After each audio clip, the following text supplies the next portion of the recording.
Salió el sol. Qué cambio, ¿no? Parece que nos da más ganas de vivir, de hacer ejercicios aquí a los que nos guían, ¿eh? Tenemos más energía, parece, por un rayito de sol, ¿verdad? Cuando vamos a Romanos, también hay un cambio en este capítulo 12. En este capítulo 12, Pablo ya ha sentado en los 11 primeros capítulos las bases de lo que él quería explicar a estos hermanos en Roma, y les ha explicado que todos somos pecadores, que solo podemos ser justificados por la fe, que Dios en su soberanía nos ha elegido desde antes de la fundación del mundo, cuando nos predestinó para que pudiésemos estar en su amor, que nada ni nadie nos puede apartar del amor en Cristo Jesús, y que el pueblo de Israel también será restaurado una vez que la iglesia esté con el Señor. Y cuando entramos en el capítulo 12, fijaros cómo comienza. Antes de la coma, dos palabritas. ¿Qué dice? Así que, ¿verdad? Así que, es decir, como consecuencia de todo lo que yo ya he explicado antes, ¿qué pasa ahora? Ahora que ya tenéis esa nueva vida en Cristo, por medio de la fe, ¿qué dice Pablo? Tenemos que aprender a vivir en esa nueva vida, ¿verdad? Esa nueva vida en Cristo nos lleva a vivir de una manera diferente. Ya no podemos vivir como antes, sino porque ahora hemos sido justificados por la fe. Necesitamos aprender a cómo desarrollarnos como hijos e hijas de Dios. Y Pablo comienza diciendo algo que muchos de nosotros ya hemos escuchado muchas veces en estos dos primeros versículos. Pero muchas veces nos quedamos solo con estos dos versículos y los aprendemos, quizá de memoria los podemos recitar, pero el argumento de Pablo va mucho más allá. No se acaba en el versículo 2, sino que sigue durante todo este capítulo y hacia adelante hasta el final de la carta, en el capítulo 16, pero sobre todo en estos 8 primeros versículos nos da una secuencia. ¿Una secuencia de qué? De cómo se debe desarrollar nuestra vida, no solo individualmente, sino también dentro de lo que él llama el cuerpo de Cristo. Y vamos a ir viéndolo cada uno. Por eso dice, por tanto, porque os ruego, dice luego, no es una exhortación autoritaria de Pablo, sino que es una recomendación con amor. Os ruego como apóstol que tengáis en cuenta esto que os voy a decir. ¿Y qué es lo importante que nos va a decir Pablo? Fijaros que dice, así que hermanos, os ruego, ¿por qué causa? Por las misericordias de Dios. Y aquí hay algo notable, es que no dice en singular, sino que lo dice en plural. Y dice las misericordias, no la misericordia de Dios. ¿Y por qué lo dice en plural? Porque Pablo ya ha explicado antes todos los beneficios, las bendiciones, las misericordias que obtenemos de haber tenido fe en Cristo y ser justificados por Dios por esa fe en Cristo Jesús. Todo lo ha explicado en los capítulos anteriores. La justificación, la reconciliación, la adopción que Dios ha hecho con nosotros, esa elección soberana que Dios hace sobre sus hijos. Todas estas misericordias de Dios, por esta causa, por todas esas misericordias que ya habéis recibido siendo hijos o hijas de Dios, ahora tenéis que comportaros de cierta manera. ¿Y cuál es esa manera que Pablo nos dice aquí? Dice que presentéis vuestros cuerpos en sacrificio vivo, santo, agradable a Dios, que es vuestro culto racional. Por lo tanto, como consecuencia de todo lo que ya habéis recibido de parte de Dios, tiene que haber una respuesta de parte nuestra. ¿Y cuál es esa respuesta? Dice que presentéis vuestros cuerpos en sacrificio vivo, santo, agradable a Dios, que es vuestro culto racional. En el Antiguo Testamento, como sabemos, se sacrificaban los animales, pero era para expiación de los pecados. Una expiación momentánea hasta el próximo sacrificio. Eran animales muertos. Lo que Pablo dice aquí, en contradicción, en contraposición con lo que nos dice el Antiguo Testamento, es que nuestro sacrificio a Dios no es un sacrificio muerto, sino que es un sacrificio vivo. ¿Y por qué dice que es un sacrificio vivo? Porque no es una vez simplemente, sino que es constante. Es nuestra vida, es decir, de cada día, la que tiene que ser presentada delante del Señor en ofrenda a Él. ¿Por qué? Por causa, como consecuencia de todo lo que Dios ya me ha dado. Y esto es lo que Pablo les está diciendo aquí. Y cuando dice que presentéis vuestros cuerpos, muchas veces pensamos solamente en lo que es nuestro cuerpo físico, nuestro esqueleto, nuestros músculos, nuestros tendones. Pero lo que Pablo está diciendo aquí es todo lo que contiene nuestro cuerpo. ¿Y qué contiene nuestro cuerpo? En primer lugar, ¿qué es nuestro cuerpo? Nuestro cuerpo es todo lo que nos permite relacionarnos con el mundo. Nos permite relacionarnos con el mundo y nos permite relacionarnos con nosotros mismos. Nos conocemos a nosotros mismos y conocemos a los demás a través de nuestro cuerpo. ¿Por qué? A través de mis ojos yo me relaciono, a través de mis oídos, a través de mi lengua yo me relaciono, pero también el cuerpo es el depósito de mis pensamientos, de mi mente, de mis anhelos, de mis objetivos, de mis planes, de mi voluntad. Todo lo que concierne a mi vida en este mundo está relacionado con el cuerpo. Y este es el cuerpo que Dios quiere que presentemos a Él cada día. El Señor dijo, el que quiera venir en pos de mí, tome su cruz y sígame. Y esto lo decía para cada día de nuestra vida. Por lo tanto, lo que Pablo nos está diciendo aquí es que todo lo que somos debe ser presentado delante de Dios como un sacrificio vivo, un sacrificio constante, presentando nuestra vida completa delante del Señor. Y esto es lo que llamamos consagración. Cuando nosotros nos consagramos a Dios, la consagración no es un acto puntual, donde alguien pasa, se ora por él o por ella y ya está. La consagración es algo que nace de mi voluntad, de presentarme cada día delante de Dios como un sacrificio vivo para Dios. El poder decir, Señor, aquí me tienes, haz conmigo lo que tú quieras, lo que tú deseas.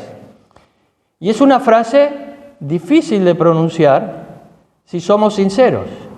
No es fácil pronunciar esta frase con honestidad delante de Dios, porque entregar toda nuestra vida cada día a Él significa renunciar a mi yo, significa renunciar a mis deseos, significa renunciar a mis planes, significa renunciar a mis pensamientos, significa renunciar a mí mismo para que sea Cristo el que dirija mi vida. Esto es lo que Pablo nos está diciendo aquí. Nos está diciendo que nuestro sacrificio vivo no solo debe ser constante, sino debe ser total. Esto es lo que Dios espera de cada uno de sus hijos y es lo que Pablo le recuerda a estos hermanos y a nosotros hoy. Eso es lo que es un sacrificio vivo. Pero luego dice que es santo y es agradable. Es decir, que es separado. Santo significa separado. Nosotros nos separamos porque Dios ya nos ha separado para Él. Por lo tanto, sería incongruente que yo no me separara para Él si Él ya me separó para Él para tenerme en su Hijo Jesucristo. Por lo tanto, lo que nos está hablando Pablo es de congruencia espiritual. Nos está hablando de ser lógicos. Por eso dice que es un culto racional. Es un culto inteligente. Es un culto lógico. Es un culto congruente con lo que somos ahora. Sería incongruente, sería inconcebible por nuestra parte, sería por alguna manera decir que sería hasta irreverente, ingrato o irracional que no fuera así. ¿Por qué? Porque es una consecuencia lógica de todo lo que yo ya he recibido de parte de Dios. Esa debería ser la respuesta lógica, la respuesta racional, la respuesta congruente de mi vida a un Dios que me ha amado tanto, dando a su Hijo Jesucristo en la cruz por mí. Lo único que corresponde, dice Pablo, es una entrega total. Es una entrega de esta manera. Es lo que llamamos una verdadera vida consagrada, una vida de devoción a Dios, una vida entregada a Dios. No es una vida religiosa, no es una vida vivida en la utopía de una religión, sino es una vida que vive en la realidad de un Dios que me ha amado y que yo respondo con amor hacia Él, dándome por completo a Él. En Romanos 6:13 unos capítulos antes, Pablo ya nos dijo, no ofrezcan sus miembros al pecado, sino ofrézcanse más bien a Dios como quienes han vuelto de la muerte a la vida. Jesús ha hecho posible que pasemos de muerte a vida. Por lo tanto, como nosotros hemos pasado de muerte a vida, debemos no ofrecernos al pecado, sino que debemos ofrecernos ahora a Dios en totalidad. Y Pedro nos habla en su primera carta de que somos sacerdocio santo, ¿verdad? De que somos pueblo adquirido por Dios para acometer sacrificios espirituales para Dios. Nuestra vida es una vida de entrega completa a Dios en agradecimiento a Él. Pero sigue la secuencia, y esta es la primera parte que dice Pablo, es decir que como primer paso en nuestra vida, si nuestra vida verdaderamente está en Dios, la consecuencia lógica es presentarnos constantemente a Dios para que Él haga con nosotros lo que Él crea conveniente. En segundo lugar, dice, no se amolden al mundo actual, sino sean transformados mediante la renovación de su mente. Así podrán comprobar cuál es la voluntad de Dios, buena, agradable y perfecta. Esto es en otra versión. Y lo que Pablo nos dice en segundo lugar es que cuando hacemos esto de presentarnos, Dios nos transforma.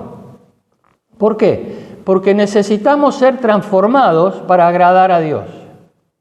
Fijaros, no hay nada bueno en mí, no hay nada agradable en mí, no hay nada perfecto en mí que yo pueda ofrecer a Dios y que sea digno de ese ofrecimiento. Por lo tanto, necesito ser transformado. Necesito ser cambiado para que lo que Dios coloque nuevamente en mí, en esa nueva vida, eso sí pueda ser ofrecido a Él. ¿Por qué? Porque vengo de una antigua naturaleza, de la cual Pablo ya ha explicado en los capítulos 6, 7 y 8 de la carta, y necesito esa transformación. Es una transformación que no es una transformación externa. Por eso dice, no seáis amoldados a este mundo, a esta era sería la palabra, a este siglo, a esta era, a este presente que estáis viviendo. ¿Por qué? Porque en este presente que estáis viviendo, del mundo va a intentar dar una forma diferente a vuestras vidas. Pero vosotros tenéis que tener claro en vuestra mente que tenéis que hacer oposición a esa presión exterior de que os quieren moldear a la imagen que no es mi imagen, la que yo quiero que tengáis. Pero Pablo contrapone aquí dos cosas. Una cosa es el amoldarse y otra cosa es el transformarse. El mundo intenta darnos forma, religión, apariencia, ¿verdad? Filosofías que intentan darnos una forma exterior de vida, pero no hay un cambio interior, no hay una metamorfosis, no hay un cambio profundo de nuestro interior, y el único que puede producir ese cambio es Dios en cada uno de nosotros. Por lo tanto, cuando yo permito, al presentarme delante de Dios, cada día que Él transforme mi vida, Dios mismo está transformando mi vida para ejercer presión a esa presión exterior que quiere cambiar mi forma de andar, mi forma de hablar, mi forma de pensar. Y Dios necesita, lo que dice aquí Pablo, renovar mi mente. Qué importante que es esto. Que nuestras mentes sean renovadas. Que nuestros pensamientos sean cambiados. ¿Por qué? Cuando estamos en Cristo tenemos unos pensamientos, unos objetivos, unos anhelos, pero cuando Cristo viene a nuestra vida, esos pensamientos deben cambiar. Y Dios es el que los cambia en lo profundo de nuestro ser. Ya mi ideal, mi propósito, no es el que yo tenía, sino es el propósito de Dios para mi vida. Por lo tanto, si esto te está sucediendo en tu vida, es porque estás en Cristo. Si no, háztelo mirar. ¿Por qué? Porque debe hacer así a todos los hijos e hijas de Dios. Es lo que dice Pablo. No podemos seguir con los mismos anhelos. No podemos seguir con los mismos pensamientos. Dios necesita transformar a su Hijo y Él lo hace. ¿Y cómo lo hace? Lo hace por medio de la palabra de Dios. No hay otra manera. Es la palabra de Dios la que cambia nuestra mente. Actualmente recibimos más información que nunca, ¿verdad? Somos bombardeados constantemente con pensamientos, ideas, incluso de autosuperación. Tú puedes, tú tienes el control sobre tu mente, tú si te lo propones lo puedes hacer. Todo eso son presiones externas que buscan acrecentar el yo. Pero lo que Dios quiere es que el yo muera para que Cristo crezca en nosotros, ¿verdad? ¿Por qué? Porque como dice en Hebreos 4:12, porque la palabra de Dios es viva y eficaz y más cortante que toda espada de 2 filos y penetra hasta partir el alma y el espíritu, las coyunturas y los tuétanos y discierne ¿qué? Los pensamientos y las intenciones del corazón. Es la palabra de Dios la que cambia nuestra mente. Es el Espíritu que al iluminar nuestra mente con la palabra de Dios podemos comprender los pensamientos de Dios. Dios discierne, es decir, separa nuestros pensamientos, podemos dilucidar cuáles son los nuestros que vienen de nuestro yo y cuáles son los que Dios quiere para nosotros. Y todo lo hemos vivido cuando vamos a la palabra y vemos que Dios nos está hablando por esa palabra. Quizá la hemos leído muchas veces, pero en ese momento nos habla directamente a nosotros. Dios nos está transmitiendo su pensamiento, nos está transmitiendo su palabra. Y eso llega a nuestra mente y cuando nosotros nos apropiamos de esto, entonces lo hacemos carne en nosotros. Esto es lo que yo quiero. Discierno, separo mi pensamiento del pensamiento de Dios y me apropio de lo que Dios me está diciendo para hacer ¿qué? Su voluntad. Por eso dice el versículo, para que comprobéis cuán agradable, buena y perfecta es la voluntad de Dios. Cuando Dios produce esto en nosotros, el renovar nuestra mente por su palabra nos muestra su voluntad. Y a veces nos preguntamos, ¿cómo sé la voluntad de Dios para mi vida? Solo por su palabra. Es Dios quien me habla a través de su palabra y me va mostrando lo que Él quiere. Lógicamente tengo que ir con esa intención a la palabra de Dios, deseando que Él me hable, pidiéndole que Él me hable a través de su palabra, porque quiero discernir cuál es su voluntad. Y entonces esto me lleva a la obediencia, que es hacer su voluntad. A veces pretendemos obedecer a Dios sin ir a su palabra, sin conocer lo que Él quiere para nosotros, sin entender sus pensamientos. Y tropezamos una y otra vez en nuestros planes y en nuestros propósitos. ¿Por qué? Porque no dejamos que Dios nos revele su voluntad. Y Dios necesita renovar nuestra mente cuando nos presentamos cada día a Él y buscamos en su palabra. Esto es lo que necesitamos, ser transformados por Dios. El resultado es comprobar. ¿Es comprobar qué? ¿Cuál es la voluntad de Dios para mi vida? ¿Quieres saber cuál es la voluntad de Dios para tu vida? ¿Lo anhelas? ¿Lo necesitas? ¿Necesitas que Él te marque el camino? ¿Necesitas que Él te guíe? ¿Necesitas que Él te dé sabiduría? ¿Verdad? Para cada paso en cada día que tenemos que dar, lo primero que hay que hacer es presentarse a Él. Lo segundo que hay que hacer es pedirle ser transformado. Y lo tercero es que a través de su palabra Él siga renovando nuestra mente para comprobar su voluntad. Por eso en Efesios 4:23 Pablo habla de esto y fijaros lo que dice en Efesios 4:23. Y renovaos en el espíritu de vuestra mente, y el 24 por favor, dice, y vestíos del nuevo hombre creado según Dios en la justicia y santidad de la verdad, de la palabra de Dios. Es la palabra de Dios la que produce en nosotros esa renovación. Es como desvestirnos de nuestra antigua naturaleza y al presentarnos a Dios cada día nos vestimos de nuestra nueva naturaleza. Rechazamos nuestro yo y decimos, Señor, yo soy una nueva criatura en ti, vengo delante de ti como un sacrificio vivo para ti y solo para ti. En 2 Corintios 3:18 también nos dice Pablo que somos transformados de gloria y gloria. Por tanto, nosotros todos mirando a cara descubierta. Para mirar a cara descubierta, ¿qué hay que hacer? Presentarse. No es por WhatsApp, es presentarse cada día delante del Señor.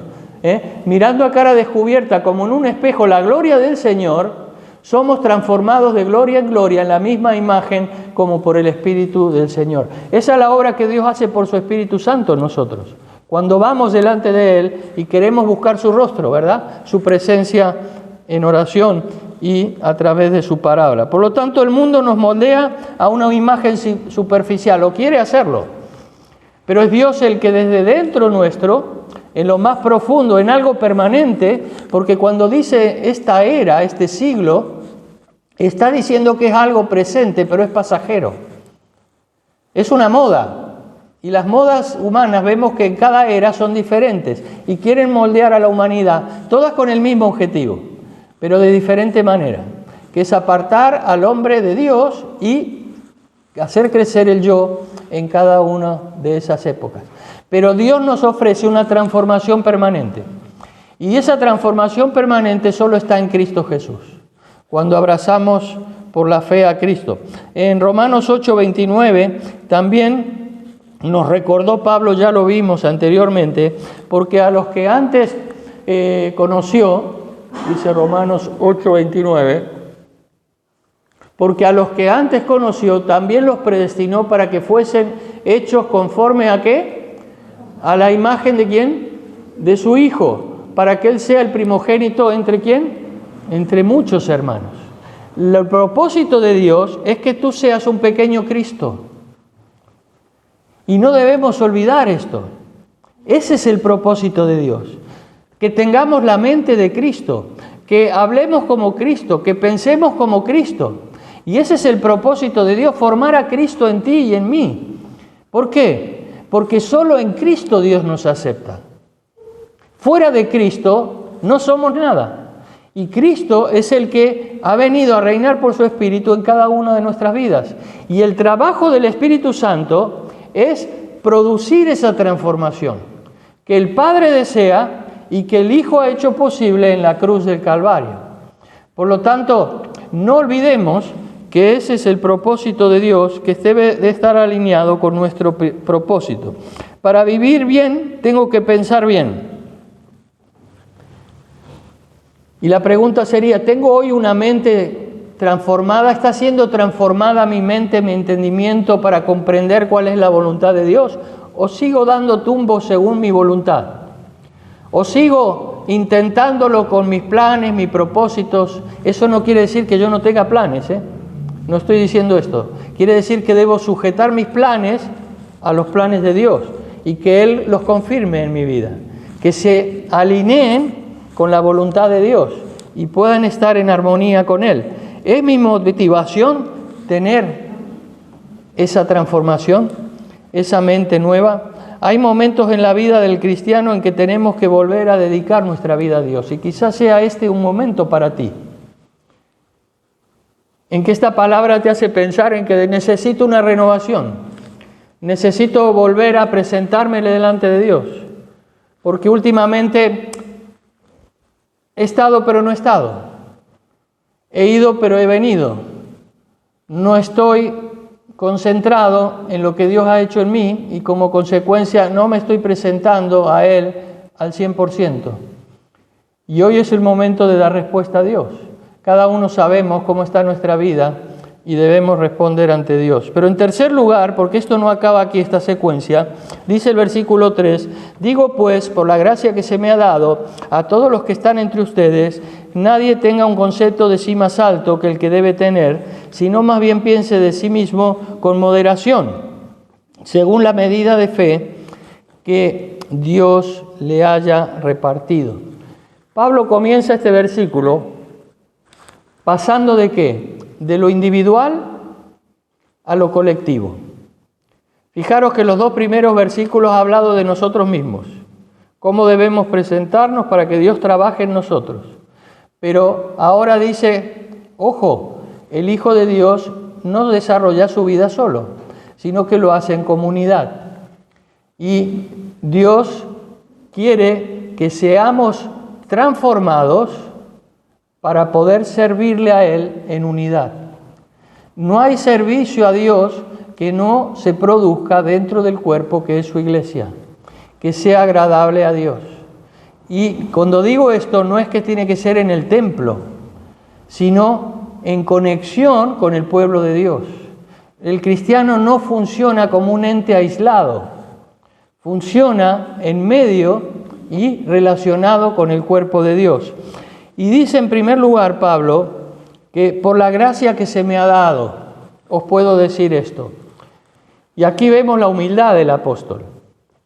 Pablo podría decir, yo soy maestro y os digo lo que tenéis que hacer, pero dice no es mérito mío lo que os voy a decir. Es por la gracia que Dios me ha dado que yo puedo deciros esto como apóstol. Y vemos cómo Dios nos está aquí mostrando a través de Pablo la humildad. Y la humildad no solo ante Dios, sino también ante los demás. Y este es un requisito fundamental para funcionar y servir a Dios. Sin humildad es imposible ser útil en las manos de Dios. No podemos hacerlo. Pablo dice por la gracia, no hay ningún mérito en él como apóstol, y es Dios el que le capacita para cumplir esa misión. Y si nosotros no tenemos ese mismo pensamiento, y lo podemos tener cuando nuestra mente ya ha sido transformada, porque en el yo pienso, yo me lo merezco. ¿Se acordáis cuando Dios llamó a Moisés? Después de haber salido de Egipto y estar con su suegro cuidando aquellos animales y en una vida casi contemplativa allí con su familia, Dios se le aparece en aquella zarza encendida que no se apaga nunca. Y Moisés dice, ¿qué pasa aquí? Voy a ver qué pasa aquí. Y Dios se va, y Moisés va hasta la zarza y ve que es Dios quien le habla directamente. Y Dios le dice, Moisés, te necesito. ¿Cómo, Señor, si yo estoy bien aquí? Te necesito para que vayas y liberes a mi pueblo de Egipto. Moisés podría haber dicho, claro, la verdad que me lo merezco porque yo soy príncipe de Egipto, yo nací en el trono de Faraón, conozco todo lo que pasa allí y por lo tanto tengo los méritos suficientes para ir. Pero Moisés no dice esto. Dice, ¿quién soy yo? Si yo no sé ni hablar. Vemos la humildad del siervo, vemos la humildad de aquel que quiere ser útil para Dios. Y sin humildad, Dios no usa a sus hijos. Porque el orgullo es lo que precede a la destrucción, dice Proverbios. Y cuando hay personalismos, y cuando yo quiero lo que quiero, y que los demás hagan lo que quiero, y que se haga lo que a mí me gusta, y que hagan lo que yo pienso, entonces estoy anteponiendo el yo ante la voluntad de Dios. Claro que lo que yo pienso debo sujetarlo a ver si es la voluntad de Dios o no. No quiero decir eso, sino lo que Pablo dice aquí es que debemos tratarnos con humildad los unos a los otros. Dice, nadie tenga un concepto de sí más alto que el que debe tener. Pablo no lo tenía, Moisés tampoco, ¿verdad? La clave está en cuál es la medida de esa humildad que Dios me pide para relacionarme con los demás. ¿Cómo puedo comprobar yo cuál es mi humildad? ¿Cuál es la medida de tu humildad hoy? ¿Cómo lo sabes? ¿Cómo lo puedo saber? ¿Qué dijo Jesús? Aprended de mí, que soy manso y humilde de corazón. No dijo aprender de Pedro, porque si no Juan hubiera dicho, está chupado esto, está facilísimo. Gracias, Señor. Pero cuando yo me comparo con otro hermano, con otra hermana, entonces digo, bueno, yo no hablo tan así. O yo no soy tan asá. O yo no hago como aquel. O como aquella. Pero cuando me comparo con Cristo, ¿verdad? Quedo fulminado. Entonces, ¿con quién nos comparamos en nuestra humildad? Cuando vamos a Filipenses capítulo 2, el apóstol Pablo nos dice claramente lo mismo, versículo 3, consideren a los demás como superiores a vosotros mismos. ¡Qué difícil! Claro, con mi mente del yo, eso es imposible. Pero cuando Dios va renovando mi mente y va transformando mi mente y voy viendo las cosas como Dios las ve, entonces no es difícil. Dios me va dando la mente de Cristo. Yo puedo considerarme no superior al hermano o a la hermana porque Cristo me ha transformado previamente, pero porque previamente he decidido presentarme a Él cada día en agradecimiento a lo que Él ha hecho por mí. Por lo tanto, mi autoevaluación debe ser realista y con una mente espiritual, porque no se trata de méritos, no se trata de logros, no se trata de números, como cuantificamos muchas veces las cosas, y según lo que vemos externamente es como enjuiciamos, ¿verdad? Por lo tanto, debemos ver que Dios no tolera los personalismos en su obra, porque la única persona que es cabeza en su iglesia es Cristo. Y Dios no quiere cabecillas, tampoco cabezotas, solo una cabeza que es Jesús. Según la medida de fe que Dios me ha dado, dice aquí. ¿Y cuál es esa medida de fe? No está hablando de la fe que nos salva, esa es la misma para todos. Está hablando de la fe que me capacita para servirle. La fe, como sabemos, es el instrumento que Dios nos da para acoger de su gracia. Aquel favor inmerecido que Dios ha hecho en Cristo por mí, no lo puedo hacer mío si no es por la fe. Pero también Dios me va dando dones y me va capacitando a cada uno según Él cree conveniente dentro del cuerpo para yo, con esa capacidad que Él me da, poder servirle. Pero esa capacidad que Él me da no se ejerce sin fe. Cuando Pablo aquí habla de los dones y ministerios al final de esto que hemos leído, es la palabra que tiene la misma raíz que gracia. Cuando habla de dones, se llaman carismata en el griego. Y cuando habla de gracia, de la gracia salvadora, es la caris. La caris es la que Dios nos da para salvarnos. Y la carismata es lo que nos da para capacitarnos para funcionar dentro del cuerpo. Es la sangre que Dios nos da, es la vitalidad que Dios nos da, es la capacidad para funcionar dentro del cuerpo. Y a cada uno le da una medida de fe. No es la misma medida de fe que tuvo Moisés para enfrentarse con todos esos milagros que hizo ante Faraón y todas esas huestes del mar que la que tuvo Salomón, por ejemplo.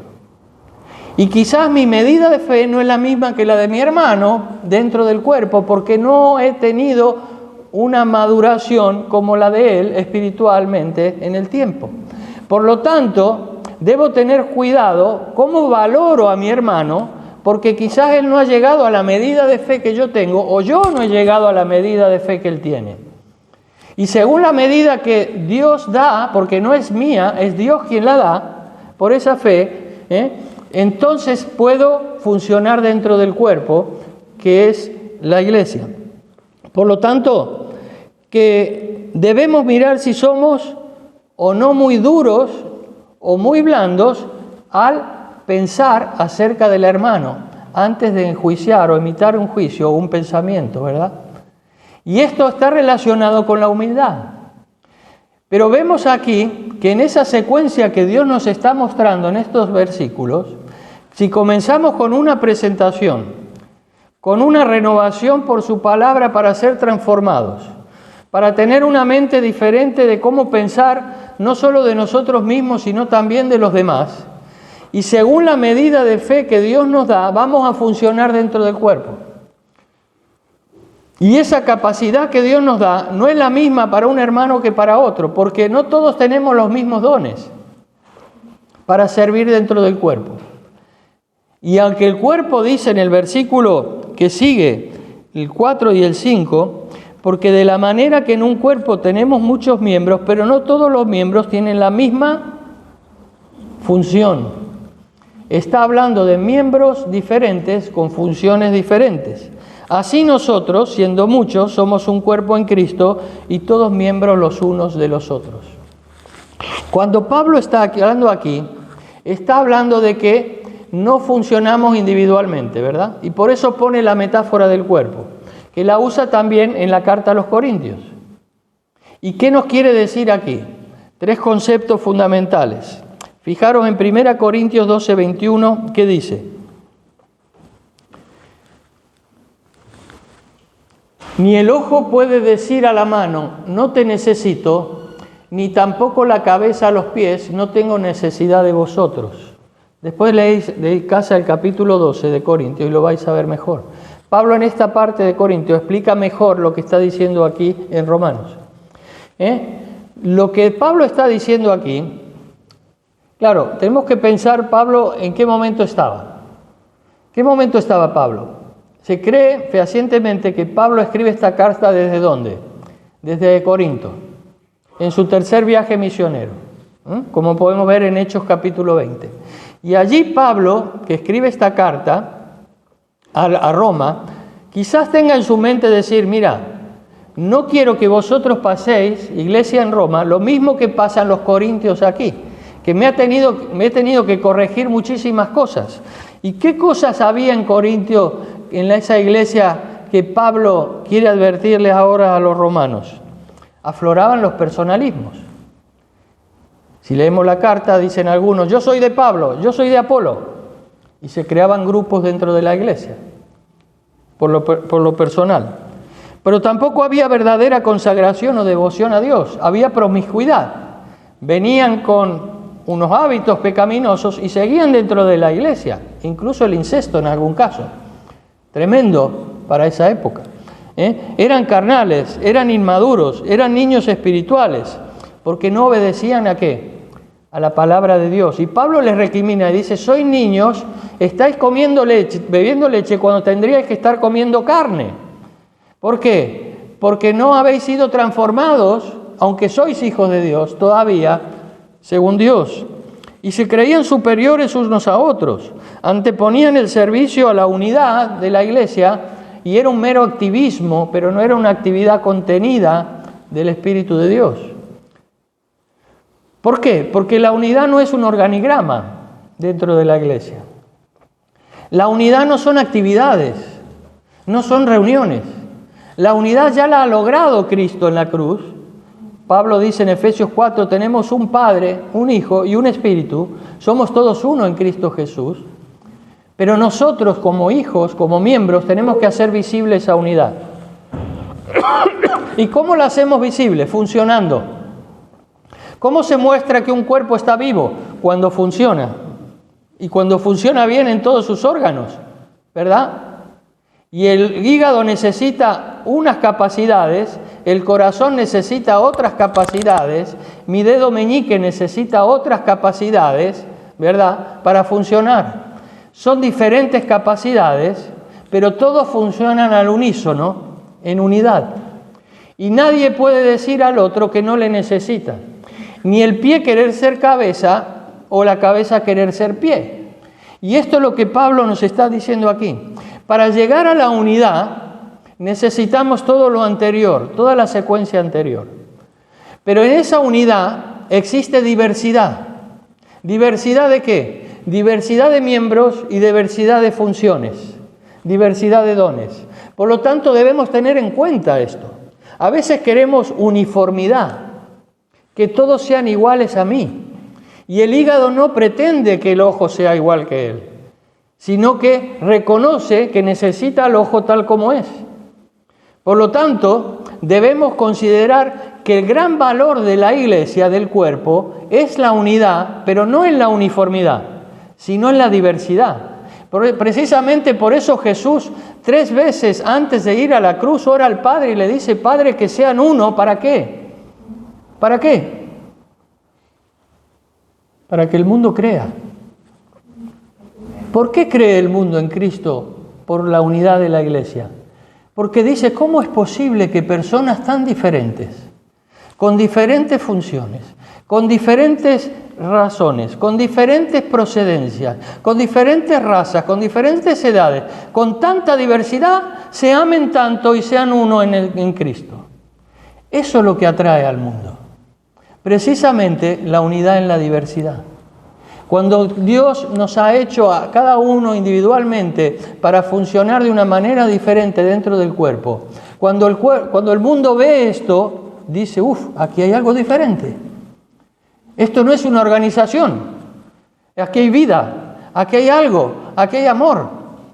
No puede ser posible, no es una estructura humana.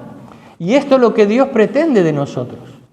que nos relacionemos en humildad para que en medio de la diversidad, cada uno funcionando con lo que Dios le ha dado, podamos manifestar al mundo esa unidad.